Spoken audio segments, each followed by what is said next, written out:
കർത്താവിന് മഹത്വം ഉണ്ടാകട്ടെ. ബരാക്ക ഇൻ്റർനാഷണൽ മിനിസ്ട്രീസ് ഒരുക്കുന്ന ദി വേർഡ് ഓഫ് ട്രൂത്ത് എന്ന വേദ പഠന പരമ്പരയിലേക്ക് ഏവരെയും സ്വാഗതം ചെയ്യുന്നു. കഴിഞ്ഞ നാളുകളിൽ ഈ ബൈബിൾ ക്ലാസ്സുകൾ ഏവരുടെയും ആത്മീക ജീവിതത്തിൽ അനുഗ്രഹമായിരുന്നുവെന്ന് എളിയവർ മനസ്സിലാക്കുന്നു. തുടർന്നും ഈ പ്രോഗ്രാമുകൾ നിങ്ങളുടെ ആത്മീക ജീവിതത്തിൽ നിത്യതയ്ക്കായി ഒരുങ്ങുന്നതിന് കാരണമായി തീരട്ടെ എന്ന് ഞങ്ങൾ പ്രത്യാശിക്കുന്നു, പ്രാർത്ഥിക്കുന്നു. ബരാക്ക ഇൻ്റർനാഷണൽ മിനിസ്ട്രീസ് കഴിഞ്ഞ നാളുകളിൽ സുവിശേഷീകരണത്തോടുള്ള ബന്ധത്തിൽ വിവിധ നിലകളിൽ പ്രവർത്തിക്കുന്നു. അതിനോടനുബന്ധിച്ച് ദി വേർഡ് ഓഫ് ട്രൂത്ത് എന്ന ഒരു ഉപദേശ പഠന പത്രിക ഞങ്ങൾ പ്രസിദ്ധീകരിച്ചിരിക്കുന്നു. ഇതിൻ്റെ സൗജന്യ വരിക്കാരായി തീരുവാൻ ആഗ്രഹിക്കുന്നവർ ഈ പ്രോഗ്രാമിൽ കാണുന്ന നമ്പറുകളിൽ ഞങ്ങളെ ബന്ധപ്പെടുവാൻ ഞങ്ങൾ ആവശ്യപ്പെടുന്നു. തുടർന്ന് പ്രാർത്ഥനയോടെ ഈ ക്ലാസ്സുകൾ നമുക്ക് ശ്രദ്ധിക്കാം. കർത്താവ് ഏവരെയും അനുഗ്രഹിക്കട്ടെ. കർത്താവിൻ്റെ അതിപരിശുദ്ധമായ തിരുനാമം ഇന്നുമെന്നും എന്നേക്കും എല്ലായിടത്തും ഈ എളിയ ശുശ്രൂഷയിലൂടെയും മഹത്വപ്പെടുമാറാകട്ടെ. ഞങ്ങളെ ശ്രദ്ധിക്കുന്ന ബഹുമാന്യരായ എല്ലാ സഹോദരങ്ങൾക്കും യേശുക്രിസ്തുവിൻ്റെ പരിശുദ്ധ നാമത്തിൽ ഹൃദയപൂർവ്വമായ വന്ദനങ്ങൾ അറിയിക്കുന്നു. റോമാലേഖനം 12-ാം അധ്യായത്തിലെ 1-2 വാക്യങ്ങൾ നമ്മൾ വളരെ വിശദമായിട്ട് ചിന്തിക്കുവാൻ കർത്താവ് നമ്മളെ സഹായിച്ചു. അതിൻ്റെ 2-ാമത്തെ വാക്യത്തിൻ്റെ ഒടുവിലത്തെ ഭാഗത്തിൽ മനസ്സ് പുതുക്കി രൂപാന്തരപ്പെടുവീൻ എന്നുള്ള പ്രയോഗമുണ്ട്. പിന്നെ അവിടെ ഉപയോഗിച്ചിരിക്കുന്ന മെറ്റമോർഫു എന്നുള്ള പദം, മെറ്റമോർഫു എന്നുള്ളത് കണ്ടിന്യൂവസ് ടെൻസ് ആണെന്നും ഒക്കെ നമ്മൾ കഴിഞ്ഞ ദിവസം ചിന്തിക്കുകയുണ്ടായല്ലോ. തുടർച്ചയായി നാം രൂപാന്തരം പ്രാപിച്ചുകൊണ്ടേയിരിക്കണം. നാം ദൈവവചനം പരിശോധിക്കുമ്പോൾ അതിൻ്റെ 8-ാം അധ്യായത്തിലെ 30-ാമത്തെ വാക്യത്തിൽ, റോമാലേഖനത്തിലെ 8:30 മുന്നറിഞ്ഞവരെ തൻ്റെ പുത്രൻ അനേക സഹോദരന്മാരിൽ ആദ്യജാതനാകേണ്ടതിന് അവൻ്റെ സ്വരൂപത്തോട് അനുരൂപരാകുവാൻ മുൻനിയമിച്ചിരിക്കുന്നു. മുൻനിയമിച്ചവരെ വിളിച്ചവരെ നീതീകരിച്ചവരെ തേജസ്കരിച്ചും ഇരിക്കുന്നു എന്ന് നമ്മൾ വായിക്കുന്നുണ്ട്. രക്ഷയുടെ 3 ഘട്ടങ്ങൾ നമുക്കവിടെ കാണാനായിട്ട് കഴിയുന്നുണ്ട്. ഒന്ന് വിളിച്ചു, അത് നാം നീതീകരിച്ചു. നീതീകരണവും, രണ്ടാമത് വിശുദ്ധീകരണവും, മൂന്നാമത് തേജസ്കരണവും. ഈ 3 രക്ഷയുടെ 3 ഘട്ടങ്ങൾ. നാം നീതീകരിക്കപ്പെട്ടു, നാം വിശുദ്ധീകരണത്തിലേക്ക് പോയിക്കൊണ്ടിരിക്കുന്നു. ജീവനും വിശുദ്ധിയും ദൈവത്തെ പ്രസാദമുള്ള യാഗമായി ജീവിക്കുന്ന ജീവിതമാണ് വിശുദ്ധീകരണം. ഈ വിശുദ്ധീകരണത്തിൽ നാം ക്രിസ്തുവിനോട് അനുരൂപരായുള്ള രൂപാന്തരത്തിലൂടി മുന്നേറിക്കൊണ്ടേയിരിക്കേണ്ടതുണ്ട്. ഒരു ചിന്തകൻ അതിനെക്കുറിച്ച് ഇങ്ങനെ പ്രധാനമായിട്ടും ബഹുമാനായ ശ്രേഷ്ഠനായ ദേവദാസ് F.F. ബ്രൂസ് എന്ന് പറയുന്ന ഭക്തൻ, അദ്ദേഹം പറഞ്ഞിരിക്കുന്നത് ഇങ്ങനെയാണ്: glorification is the consummation of sanctification. Sanctification is glorification well begun. എന്ന് പറഞ്ഞാൽ മീൻസ് വിശുദ്ധീകരണം എന്ന് പറയുന്നത് തേജസ്കരണത്തിൻ്റെ തുടക്കമാണ്. തേജസ്കരണം എന്ന് പറയുന്നത് വിശുദ്ധീകരണത്തിൻ്റെ അവസാനമാണ്. അതിൻ്റെ അവസാനമാണ് എന്ന് പറഞ്ഞാൽ തേജസ്കരണത്തിൽ വിശുദ്ധീകരണം ഉൾക്കൊള്ളുന്നു എന്ന് പറയുമ്പോൾ മനസ്സിലായില്ലെങ്കിൽ ഇച്ചിരി കൂടെ ഒന്ന് വ്യക്തമാക്കാം. തേജസ്കരണം എന്ന് പറഞ്ഞാൽ കർത്താവിൻ്റെ തേജസ്സിനോട് അനുരൂപരാകുന്ന രക്ഷാപൂർത്തിയുടെ അവസ്ഥയാണ്. രക്ഷാപൂർത്തി നമുക്കറിയാമല്ലോ. തെസ്സലോനിക്കർ 2-ാമത്തെ ലേഖനം 2-ാം അധ്യായം 14-ാം വാക്യത്തെ നമ്മളിങ്ങനെ വായിക്കുന്നു: യേശുക്രിസ്തുവിൻ്റെ മഹത്വം പ്രാപിപ്പാനല്ലോ അവൻ ഞങ്ങളുടെ സുവിശേഷ ഘോഷണത്താൽ നിങ്ങളെ രക്ഷയ്ക്ക് വിളിച്ചത്.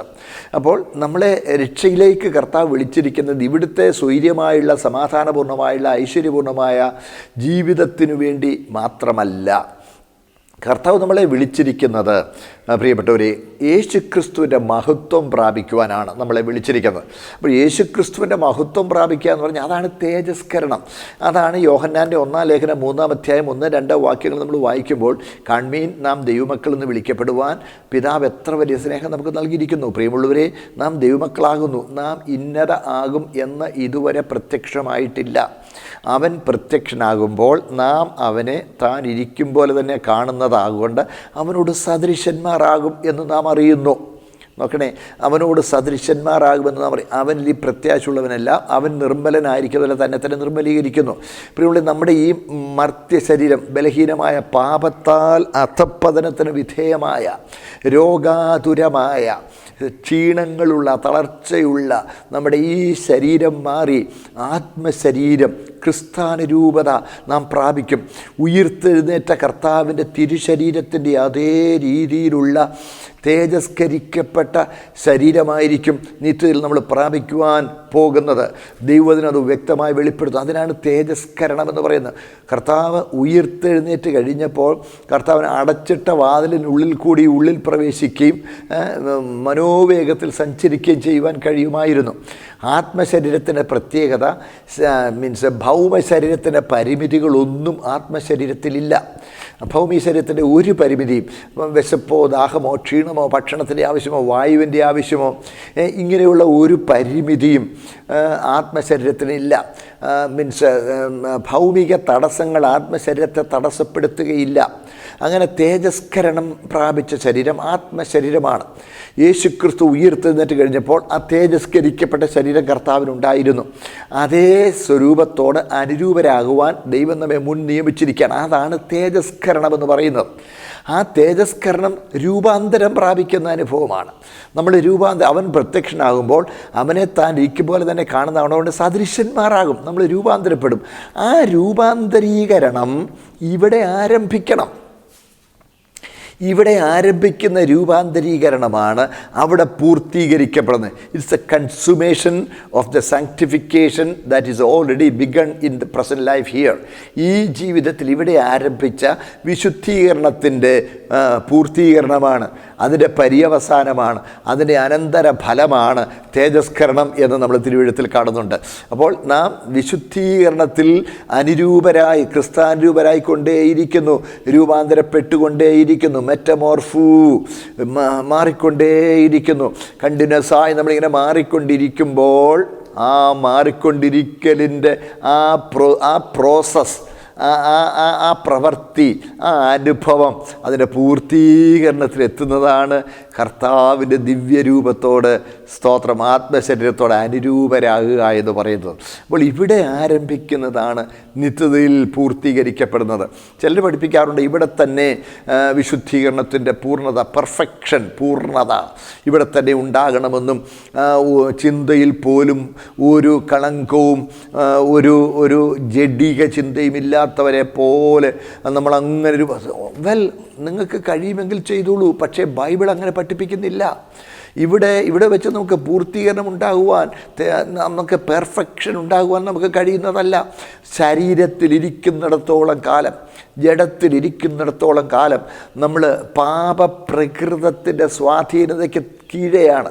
മാത്രമല്ല പിശാചിൻ്റെ സ്വാധീനതയ്ക്ക് കീഴെയാണ്. പിശാചിൻ്റെ സ്വാധീനതയ്ക്ക് മീതെയല്ല.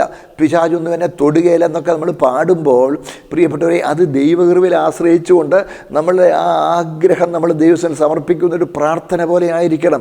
അല്ലാതെ തൊടുകയില്ലെന്നൊക്കെയുള്ളത് വലിയൊരു അഹങ്കാരത്തിൻ്റെ പ്രഖ്യാപനം പോലെയല്ല നമ്മുടെ അധരങ്ങളിൽ നിന്നും ഉതിരേണ്ടത്. ഞാൻ പറഞ്ഞ നമ്മൾ ആരാണെങ്കിലും എത്ര വിശുദ്ധിയിൽ മുന്നേറിയ വ്യക്തിയാണെങ്കിൽ പോലും പിശാചിൻ്റെ സ്വാധീനതയ്ക്ക് കീഴെയാണ്, മീതെയല്ല. ടോട്ടലി ഇമ്മ്യൂണാകുന്നില്ല. പിശാച് സ്വാധീനിക്കുവാൻ കഴിയാത്ത വിധം നമ്മൾ അത്രമാത്രം അങ്ങനെ ആ പൂർണ്ണതയിലെത്തുന്ന, അല്ലെങ്കിൽ പാപ സ്വഭാവം ഒരിക്കൽ പോലും തലയെടുക്കുവാൻ സാധ്യതയില്ലാത്ത ഒരു പൂർണ്ണതയിലെത്തുന്ന ഒരനുഭവം ബൈബിൾ നമ്മളെ പഠിപ്പിക്കുന്നില്ല. പെർഫെക്ഷൻ എന്ന് പറയുന്നത് കർത്താവ് വരുമ്പോഴാണ്.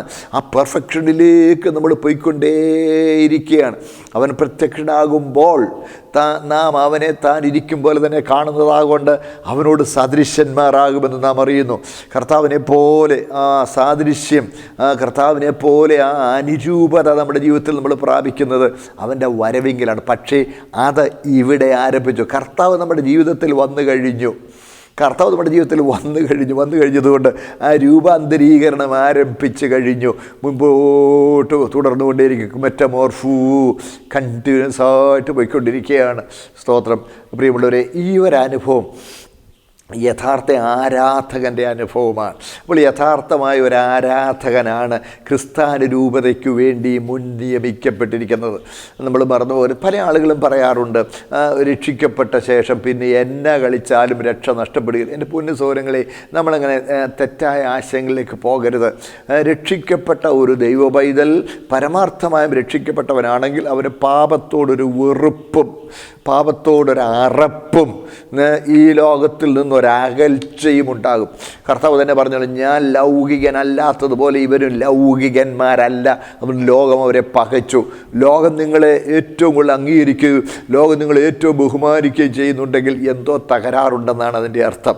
പ്രിയപ്പെട്ടവരെ, ഈ ലോകത്തിന് ഒരു സത്യമായ ഒരു ഭക്തനെ അത്രമാത്രം ഇഷ്ടപ്പെടുവാൻ കഴിയുന്നതല്ല. അത് ലോകത്തിൻ്റെ കുഴപ്പമല്ല, അവരുടെ ചിന്താഗതിയോട് ഇവർ ചേരാത്തതുകൊണ്ട് ഉണ്ടാകുന്നതാണ്. നമുക്കറിയാമല്ലോ, നാടോടുമ്പോൾ നടുവേ ഓടുക എന്നുള്ളതാണ്. ചേരത്തിൽ നിന്ന് നാട്ടിൽ ചെന്ന നടുത്തുണ്ടെന്നിൻ്റെ ഇതൊക്കെയാണ് ലോകത്തിൻ്റെ ചിന്ത. സാഹചര്യങ്ങൾക്കനുസരിച്ച് നമ്മളങ്ങ് അതിനോട് ഇടപഴകി പോകണമെന്നാണ് ഈ ലോകം പഠിപ്പിക്കുന്നത്. എന്നാൽ ദൈവവചനം പഠിപ്പിക്കുന്നത് അങ്ങനെയല്ല.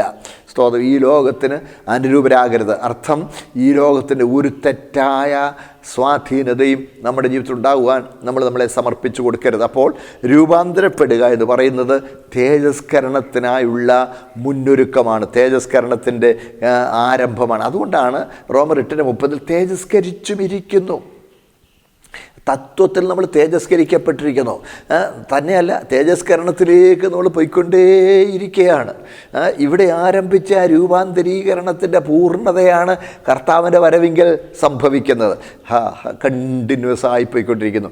ഒരു ദൈവപൈതൽ വിശുദ്ധിയിൽ ജീവിക്കുമ്പോൾ ഓരോ ജീവിത മണ്ഡലത്തിലും കർത്താവിനെ പോലെ ആകുവാനുള്ള, യേശുവിനെ പോലെ ആകുവാനുള്ള പ്രവണത, ആ ഒരു താല്പര്യം, ആ ഒരു ആഗ്രഹം, അതിനുള്ള ഒരു ഉത്സാഹം, സ്തോത്രം, തീവ്രമായ ഒരാഗ്രഹം, ഒരു പ്രാർത്ഥനയും നമ്മുടെ ജീവിതത്തിൽ ഉണ്ടാകുമ്പോൾ നാം തേജസ്കരണത്തിനായി മുന്നേറിക്കൊണ്ടിരിക്കുന്നു എന്ന അനുഭവം നമുക്ക് പ്രാപിക്കുവാനായിട്ട് കഴിയുന്നുണ്ട്. സ്തോത്രം. പ്രിയമുള്ളവരെ, അതാ യേശുവെ പോലെ ആകുവാൻ, യേശുവിൻ്റെ വാക്ക് കാക്കുവാൻ. നമ്മളിപ്പോൾ ഒന്നും ആ പാട്ടൊന്നും പാടാറില്ല. നോക്കണേ, ഇപ്പം നമ്മൾ പാടുന്നൊക്കെ എന്നെ ചെയ്താൽ എന്നാ കിട്ടും, ദൈവം എൻ്റെ ജീവിതത്തിൽ എല്ലാ ഉയർച്ചയും തന്നു, ഇനിയും ഉയരും, ഇനിയും വലുതാകും, ഇനിയും നേടും, ഇനിയും സുഖമാകും, ഇനിയും മറ്റുള്ളവരെക്കാൾ ഞാൻ ശ്രേഷ്ഠനാകും. ഇതാണ് നമ്മൾ പാടുന്ന പാട്ടുകളിൽ ഒരു നല്ല ഭാഗത്തിൻ്റെയും അർത്ഥം. എൻ്റെ സഹോദരങ്ങളെ, നമ്മൾ സൂക്ഷ്മതയോടെ വേണം നമ്മുടെ ആത്മീയ ഗീതങ്ങൾ തിരഞ്ഞെടുക്കേണ്ടത്. പ്രിയപ്പെട്ടവരെ, അതാണ് യേശുവെ പോലെ ആകുവാൻ, യേശുവിൻ്റെ വാക്ക് കാക്കുവാൻ, യേശുവെ നോക്കി ജീവിപ്പാൻ എന്നൊക്കെ ഭക്തന്മാർ പാടിയിരുന്ന ആ ആശയങ്ങൾ നമ്മളെ സ്വാധീനിക്കണം. അതാണ് ഈ ലോകത്തിന് അനുരൂപരാകരുത്, ക്രിസ്ത്യാനുരൂപതയിൽ മുന്നേറിക്കൊണ്ടേയിരിക്കണം. സ്തോത്രം. അതാണ് നീതീകരിക്കപ്പെട്ടവൻ തേജസ്കരണത്തിലേക്ക് മുന്നേറിക്കൊണ്ടിരിക്കുന്നു, അവൻ വിശുദ്ധീകരണത്തിൽ മുന്നേറുന്നു. സ്തോത്രം. അതാണ് നമ്മുടെ ജീവിതത്തിൽ ഉണ്ടാകേണ്ട ശ്രേഷ്ഠമായ അനുഭവം. സ്തോത്രം. ആട്ടെ, അങ്ങനെയുള്ളവരാണ് യഥാർത്ഥ ആരാധകർ. മുമ്പോട്ട് പോയിക്കൊള്ളട്ടെ. എൻ്റെ 3-ാമത്തെ വാക്യം മുതൽ വായിക്കുമ്പോൾ, ഭാവിക്കേണ്ടതിന് മീതെ ഭാവിച്ചുയരാതെ, 3-ാം വാക്യം മുതൽ 8-ാം വാക്യം വരെ ഒരു സെക്ഷനായിട്ട് നമുക്ക് എടുക്കാം. ഭാവിക്കേണ്ടതിന് മീതെ ഭാവിച്ചുയരാതെ ദൈവം അവനവന് വിശ്വാസത്തിൻ്റെ അളവ് പങ്കിട്ടതുപോലെ സുബോധമാകും വണ്ണം ഭാവിക്കണമെന്ന് ഞാൻ എനിക്ക് ലഭിച്ച കൃപയാൽ നിങ്ങളിൽ ഓരോരുത്തരോടും പറയുന്നു. ഒരു ശരീരത്തിൽ നമുക്ക് പല അവയവങ്ങൾ ഉണ്ടല്ലോ, എല്ലാ അവയവങ്ങൾക്കും പ്രവൃത്തി ഒന്നല്ല താനും. അതുപോലെ പലരായ നാം ക്രിസ്തുവിലൊരു ശരീരവും എല്ലാവരും തമ്മിൽ അവയവങ്ങളും ആകുന്നു. ആകയാൽ നമുക്ക് ലഭിച്ച കൃപയ്ക്കൊത്തവണ്ണം വെവ്വേറെ വരം ഉള്ളതുകൊണ്ട് പ്രവചനമെങ്കിൽ വിശ്വാസത്തിനൊത്തവണ്ണം, ശുശ്രൂഷയെങ്കിൽ ശുശ്രൂഷയിൽ, ഉപദേശിക്കുന്നവനെങ്കിൽ ഉപദേശത്തിൽ, പ്രബോധിപ്പിക്കുന്നവൻ എങ്കിൽ പ്രബോധനത്തിൽ, ദാനം ചെയ്യുന്നവൻ ഏകാഗ്രതയോടെ, ഭരിക്കുന്നവൻ ഉത്സാഹത്തോടെ, കരുണ ചെയ്യുന്നവൻ പ്രസന്നതയോടെ ആകട്ടെ. സ്തോത്രം. അത്രയും ഭാഗം നമ്മൾ ഒരുമിച്ച് എടുക്കുകയാണ്. ഇവിടെ ഈ ഭാഗത്ത്, മേളത്തെ ഭാഗത്ത് ദൈവത്തിനായി സമർപ്പിക്കപ്പെട്ട നമ്മുടെ ബന്ധം, ദൈവത്തോട് നമ്മളുടെ ബന്ധമാണ് 1-2 വാക്യങ്ങളിൽ വിശദീകരിച്ചത്. ഈ ഭാഗത്ത് നമ്മൾ കാണുമ്പോൾ നമുക്ക് നമ്മളോടുള്ള ബന്ധമാണ് പറയുന്നത് നമുക്ക് വേണമെങ്കിൽ പറയാം. അല്ലെങ്കിൽ നമ്മുടെ സഭാജീവിതം, നമ്മുടെ ആത്മീക ജീവിതം നമ്മൾ മുകളിൽ കണ്ടു. എന്തു ചെയ്താലും ദൈവമഹത്വത്തിനായി സമർപ്പിക്കപ്പെട്ട ഒരു അനുഭവമാണ് നമ്മുടെ ജീവിതത്തിൽ ഉണ്ടാകേണ്ടത്. പ്രിയപ്പെട്ടവരെ, അനുരൂപരാകുക. ഈ ലോകത്തിനല്ല, ക്രിസ്താനുരൂപരാകുക. അനുരൂപത എന്ന് പറയുമ്പോൾ അത് പുറമേയുള്ള രൂപത്തെപ്പോലും സൂചിപ്പിക്കുന്നു. നമ്മൾ കണ്ടു, ആന്തരികമായ രൂപാന്തരം വന്നു കഴിഞ്ഞാൽ അത് തീർച്ചയായിട്ടും പുറമേ പ്രതിഫലിക്കും. നമ്മുടെ ആന്തരിക രൂപാന്തരം ശരീരമണ്ഡലത്തിൽ പ്രതിഫലിക്കുക തന്നെ ചെയ്യും. നാം എന്ത് ചിന്തിക്കുന്നുവോ അതിനനുസരിച്ചായിരിക്കും നമ്മളുടെ പുറമേയുള്ള പെരുമാറ്റം. ഇങ്ങനൊരു പറച്ചിലുണ്ട്, നിങ്ങളുടെ വേഷം നിങ്ങളുടെ ആന്തരിക പ്രകൃതത്തെ വെളിപ്പെടുത്തുന്നു. നിങ്ങളുടെ വേഷം നിങ്ങളുടെ ആന്തരിക പ്രകൃതത്തെ വെളിപ്പെടുത്തുന്നു. നമുക്കറിയാമല്ലോ, ഓരോ സന്ദർഭം അനുസരിച്ച് നമ്മുടെ വേഷത്തിൽ വ്യത്യാസം വരുത്തും. നമ്മളിപ്പം നമ്മുടെ ദൈവം നമുക്ക് തന്നിരിക്കുന്ന സ്ഥലത്ത് അല്ലെങ്കിൽ വീടിൻ്റെ മുറ്റത്തുള്ളൊരു പൂന്തോട്ടത്തിൽ നമ്മൾ ഒന്ന് പണിയാനായിട്ട് എന്തെങ്കിലും അതിനൊരു പരിചരണത്തിനും അല്പം ഒന്ന് മണ്ണുമായിട്ട് ബന്ധപ്പെട്ട ഒരു ജോലി ഇച്ചിരി വളമിടാനും ഒക്കെ നമ്മൾ ഇറങ്ങുമ്പോൾ നമ്മളൊരു വേഷം ധരിക്കുന്നത്. അത് we dress to the occasion അല്ലേ, ഓരോ സന്ദർഭം അനുസരിച്ച് അപ്പോൾ നമ്മളുടെ പെരുമാറ്റം, നമ്മളുടെ വേഷം, നമ്മൾ ആരാണെന്ന്, നമ്മുടെ ആന്തരിക അവസ്ഥ, നമ്മുടെ ചിന്ത എന്താണെന്നുള്ളത് വെളിപ്പെടുത്തുന്നു. പ്രിയപ്പെട്ടവരെ, പൊതുവിൻ്റെ മുമ്പിൽ നമ്മൾ വരുമ്പോൾ, സമൂഹത്തിൽ നമ്മൾ ജീവിക്കുമ്പോൾ നമ്മൾ എങ്ങനെ വേഷം ധരിക്കുന്നു, നമ്മുടെ അലങ്കാരങ്ങൾ എന്താണ്, നമ്മൾ എങ്ങനെ നമ്മളെ തന്നെ അലങ്കരിക്കുന്നു, പബ്ലിക്കിന് പോലും നമ്മളെ തന്നെ എങ്ങനെ അവതരിപ്പിക്കുന്നു എന്നുള്ളത് നമ്മുടെ ആന്തരിക പ്രകൃതത്തിൽ നമ്മൾ എങ്ങനെയായിരിക്കുന്നു എന്നുള്ളത് വെളിപ്പെടുത്തുന്നു. സ്തോത്രം. അപ്പോൾ ഈ ലോകത്തിന് അനുരൂപരാകരുതെന്ന് പറയുന്ന ആന്തരികം മാത്രമല്ല ബാഹ്യമായതും കൂടെയാണ് എന്നുള്ള ആശയം വളരെ ശ്രദ്ധേയമാണ്. നമ്മൾ പ്രത്യേകം ഉൾക്കൊള്ളേണ്ടതുണ്ട്. ആട്ടെ, അങ്ങനെ ഒരു കൃത്രിമമായതല്ല. അതാണ് 1 കൊരിന്തി 10-31 വാക്യം ഇതിനെല്ലാം സമ്മപ്പ് ചെയ്യുന്നുണ്ട്. തിന്നാലും കുടിച്ചാലും എന്തു ചെയ്താലും, ജീവിച്ചാലും മരിച്ചാലും, വിനോദിച്ചാലും വിശ്രമിച്ചാലും, ഭക്ഷണം കഴിച്ചാലും എന്തു ചെയ്താലും, കൂട്ടുകൂടിയാലും എന്തു ചെയ്താലും സകലവും ദൈവത്തിൻ്റെ മഹത്വത്തിനായി ചെയ്യുന്ന അനുഭവം. അതാണ് ആരാധന എന്ന് വിചാരിച്ച് നമുക്കൊരു വിനോദങ്ങളും ഇല്ലാതിരിക്കണമെന്നല്ല. അത് ദൈവമഹത്വത്തിനായി സ്തോത്രത്തോടെ ഏർപ്പെടാവുന്ന വിനോദങ്ങൾ നിങ്ങൾ ഏർപ്പെടണം. സ്തോത്രത്തോടെ ഏർപ്പെടാവുന്ന കൂട്ടുകെട്ടുകളിൽ നിങ്ങൾ ഏർപ്പെടണം. നമ്മൾ ലോകത്തിൽ നിന്ന് ഉൾവലിയുന്നവരല്ല. ഈ ലോകത്തിൽ ഒരു നിരീശ്വരനാണെങ്കിൽ പോലും ആ ആളിനോട് നമുക്ക് സ്നേഹബന്ധം പുലർത്താൻ കഴിയും. പക്ഷേ അവൻ്റെ തെറ്റായ വഴികളിലേക്ക് നമ്മൾ സ്വാധീനിക്കപ്പെടരുത്. നിരീശ്വരന്മാരാണെങ്കിൽ പോലും മൂല്യങ്ങൾക്ക് വില കൽപ്പിക്കുന്ന എത്രയോ ആളുകളുണ്ട്. അവരുടെ പെരുമാറ്റവും അവരുടെ ഇടപെടലുകളും അവരുടെ പ്രവൃത്തികളുമൊക്കെ വളരെ യോഗ്യമായിട്ടായിരിക്കും. പക്ഷേ അവരുടെ വിശ്വാസ പ്രമാണത്തോടും അവരുടെ ചിന്താഗതിയോടും നമ്മൾ താതാത്മ്യപ്പെടുവാൻ പാടില്ല. അവരെ നമ്മൾ സ്നേഹിതന്മാരായി പരിഗണിക്കുകയും അവരോട് കൂട്ടുകൂടുകയും അവരോട് ഇടപഴകുകയും നമുക്ക് ചെയ്യാം. പക്ഷേ അവിടെ തെറ്റായ വഴികൾ നമ്മളെ സ്വാധീനിക്കുവാൻ ഒരിക്കലും അനുവദിക്കരുത്. ആന്തരികമായുള്ള നമ്മുടെ അവസ്ഥ നമ്മുടെ ബാഹ്യമായിട്ടും നമ്മൾ വെളിപ്പെടുത്തുന്നവരായിരിക്കണം. അതിൻ്റെ വിശദീകരണം അതാഴെ കാണുന്നത് 3-ാം വാക്യത്തിൽ, ഭാവിക്കേണ്ടതിന് മീതെ ഭാവിച്ച് ഉയരരുത്. നാം ആരാണ് എന്നതിനെപ്പറ്റി, സ്തോത്രം, നാം ദൈവത്തിൽ നിന്ന് പ്രാപിച്ചതിനെപ്പറ്റിയും നമുക്ക് ഉള്ളതിനെപ്പറ്റിയും നല്ല സുബോധമുള്ളവരായിരിക്കണം. We should know who we are. നമ്മളെ തന്നെ നമ്മൾ ആരാണെന്നുള്ളത് നമ്മൾ അറിയണം. നമുക്കെപ്പോഴും അത് ബോധ്യമുണ്ടായിരിക്കണം. ഞാൻ ആരാണ്? ഓരോ കാര്യം ചെയ്യുമ്പോഴും who am I am a born again child of God. I am passing through sanctification. I am just moving steadily forward towards glorification. ഞാൻ വീണ്ടും ജനിച്ച ഒരു ദൈവ പൈതലാണ്. ഞാൻ സ്വർഗീയ പൗരത്വമുള്ളവനായി ദൈവം എന്നെ തിരഞ്ഞെടുത്തിരിക്കുകയാണ്.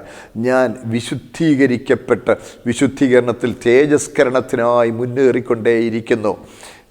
ഞാൻ കർത്താവിൻ്റെ ദിവ്യ സ്വഭാവത്തോടെ അനുരൂപരാകുവാൻ എന്നെ ദൈവത്തിന് യാഗമായി സമർപ്പിച്ചവനാണ്. ഈ വലിയ ബോധ്യം, സ്തോത്രം, നമ്മുടെ ജീവിതത്തിലുണ്ടായി. ഭാവിക്കേണ്ടതിന് മീതെ ഭാവിച്ച് ഉയരരുത്. സ്തോത്രം.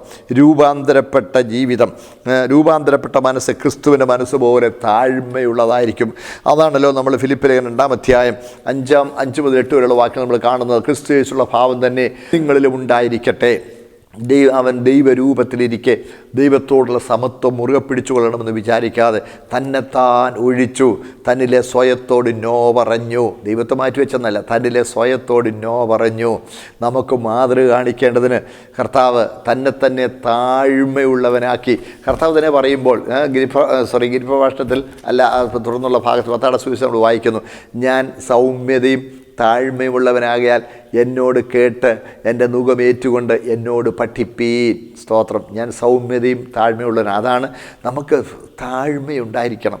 ഭാവിക്കേണ്ടതിന് മീതെ ഭാവിച്ചുയരരുത്. നമ്മൾ പലപ്പോഴും കൃത്രിമമായ ഒരു പെരുമാറ്റം, ഈ ഭക്തിയുടെ കാര്യമാണെങ്കിലും ആത്മീയതയുടെ കാര്യമാണെങ്കിൽ പോലും നമ്മൾ പലപ്പോഴും നമുക്കില്ലാത്ത ഒരാത്മീയത ഷോ ഓഫ് ചെയ്യാൻ നമ്മൾ ശ്രമിക്കാറുണ്ട്. നമ്മളങ്ങനെ ചെയ്യാൻ പാടില്ല. മറ്റുള്ളവർ നമ്മൾക്ക് അയ്യോ എന്നോ ആത്മീയനാണ് അങ്ങനെ പറയുമ്പോൾ നമ്മൾ ആരാണെന്ന് നമ്മുടെ ഉള്ളിൻ്റെ ഉള്ളിൽ നമുക്ക് നന്നായി അറിയാം. നോക്കണേ, പുറമേയും അകമേയും രണ്ടാകരുത്. അതാണ് കാപ്പയുടെ ഭാവം.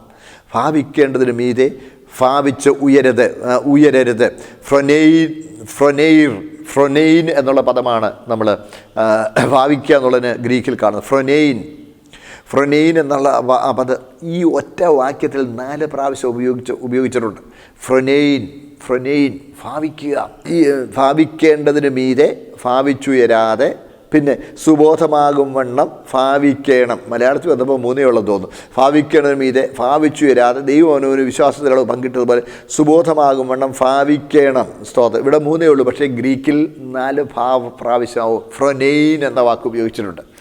ഭാവിക്കുക. എന്താണ് ഈ ഭാവിക്കുക എന്നുള്ളത് കൊണ്ട് ഉപയോഗിച്ചിരിക്കുന്നത്, അർത്ഥമാക്കുന്നത് എന്ന് പറഞ്ഞാൽ നമുക്ക് നമ്മെക്കുറിച്ചുള്ള നിഗമനത്തിലും ചിന്തയിലും ഭാവത്തിലും നമ്മെക്കുറിച്ചുള്ള തികഞ്ഞ സുബോധമുണ്ടായിരിക്കണം. Who we are, what we are called for.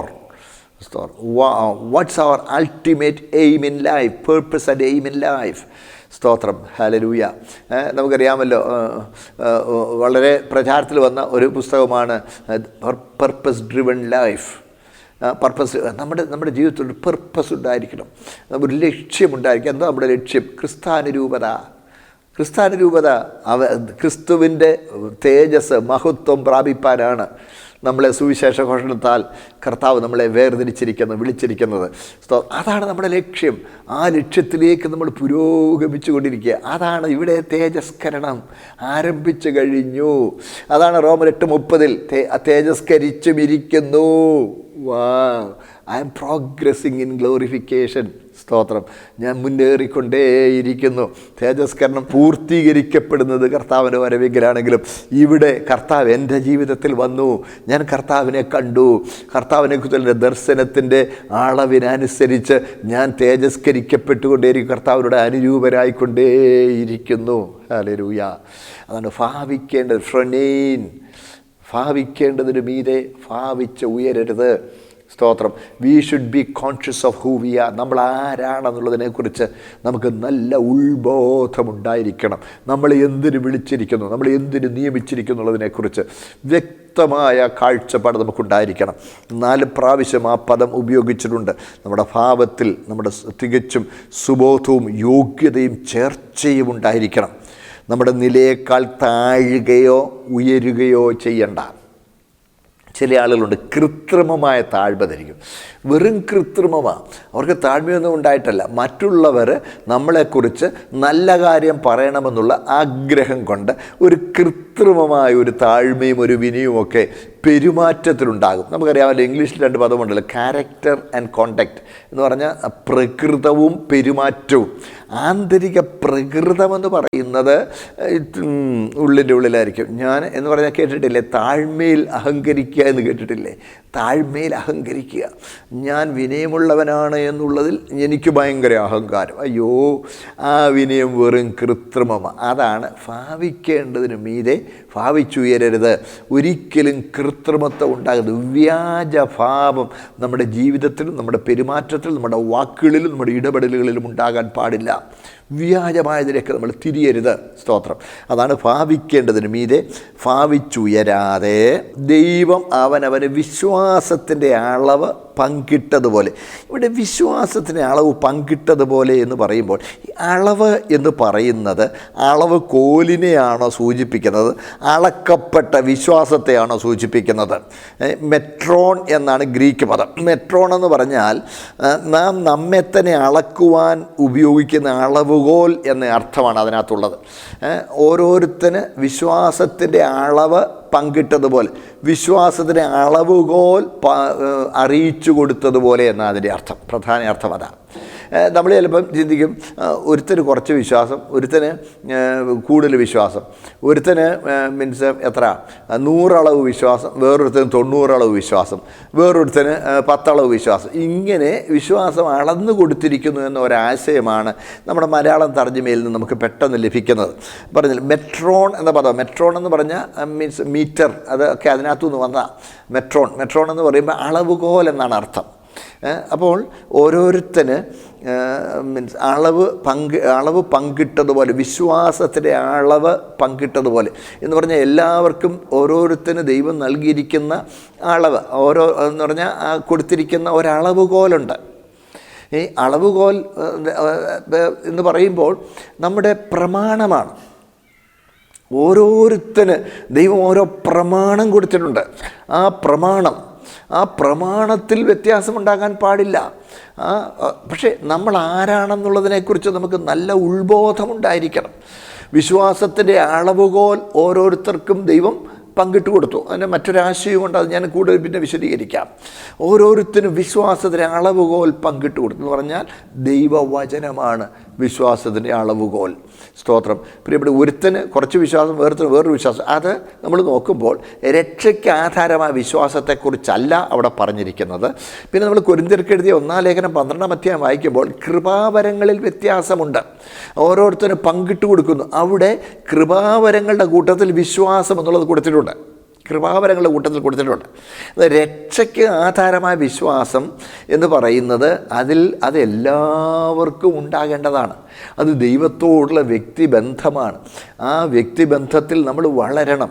അതല്ലേ 9-ാമത്തെ 16-ാം വാക്യത്തിൽ ഇവിടെ തന്നെ നമ്മൾ വായിക്കുന്നു, റോമാലേഖനത്തിൽ വായിക്കുന്നു, കരുണ തോന്നുന്ന ദൈവത്താലാണ്.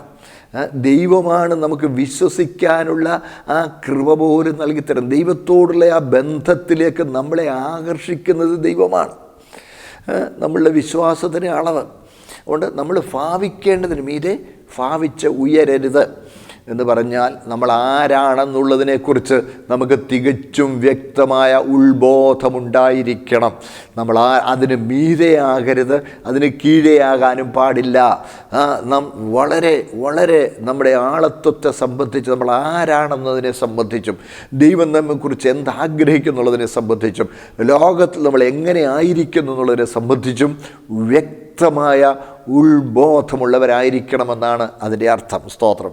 Who we are, we should be conscious of it. നമ്മൾ ആരാണെന്നുള്ളതിനെക്കുറിച്ച് വ്യക്തമായ ഉൾബോധം. സ്തോത്രം. അപ്പോൾ മെട്രോൺ എന്ന പദം ഉപയോഗിച്ചിരിക്കുന്നുണ്ട്. അളവ് കോൽ എന്നുള്ള ആശയമാണ് പ്രധാനമായും ഉള്ളത്. ബാക്കി ഭാഗം നമുക്ക് അല്പം കൂടി അവിടെ ചിന്തിക്കാറുണ്ട്. കർത്താവിന് വെച്ചാൽ നമുക്കത് പിന്നെ നമുക്ക് ചിന്തിക്കാം. രക്ഷയ്ക്ക് കാരണമായ യേശു ക്രിസ്തുവിലെ വിശ്വാസം അത് ദൈവത്തിൻ്റെ ദാനമാണ്. അത് 9:16 നമ്മൾ കണ്ടല്ലോ. അതുപോലെ തന്നെ ഫിലിപ്പിയ ലേഖനം 1-ാമത്തെ വാക്യത്തിലൊക്കെ നമുക്ക് ഈ ആശയം കാണാൻ കഴിയും. അപ്പോൾ അവന് ഒത്തിരി വിശ്വാസമുണ്ട്, എനിക്ക് അത്രയും വിശ്വാസമൊന്നുമില്ല, അങ്ങനെയുള്ള അത് രക്ഷയ്ക്കാധാരം വിശ്വാസത്തെക്കുറിച്ച് അങ്ങനെ പറയാൻ പാടില്ല. രക്ഷയ്ക്കാധാരമായ വിശ്വാസം എന്ന് പറയുന്നത് കർത്താവിനോടുള്ള ബന്ധമാണ്. ആ ബന്ധത്തിൽ സ്തോത്രം നാം പൂർണ്ണമായ സമർപ്പണമുള്ളവരായിരിക്കണം. കർത്താവിനെക്കുറിച്ച് നമുക്ക് അവ്യക്തമായ ഉൾബോധമുള്ളവരായിരിക്കണം. അതിന് നമ്മൾ ഉത്സാഹിക്കണം. സ്തോത്രം. ഒരിക്കലും നമുക്കതിൽ മീൻസ് എനിക്ക് ഇത്രയൊക്കെ വിശ്വാസമേ ഉള്ളടി അങ്ങനെ പറയരുത്. സ്തോത്രം. കർത്താവിനോടുള്ള ബന്ധം അത് വളരെ വളരെ ആത്മാർത്ഥതയുള്ളതും സമ്പൂർണ്ണമായി സമർപ്പിക്കപ്പെട്ട നിലയിലുള്ളതുമായിരിക്കണം. കാര്യം കർത്താവിനെ നമ്മളതുപോലെ വിശ്വസിക്കുക. വിശ്വാസം എന്ന് പറയുന്നത് വ്യക്തിയാണ്, വ്യക്തിയിലുള്ളതാണ്, അല്ലാതെ വസ്തുതയിലുള്ളതല്ല.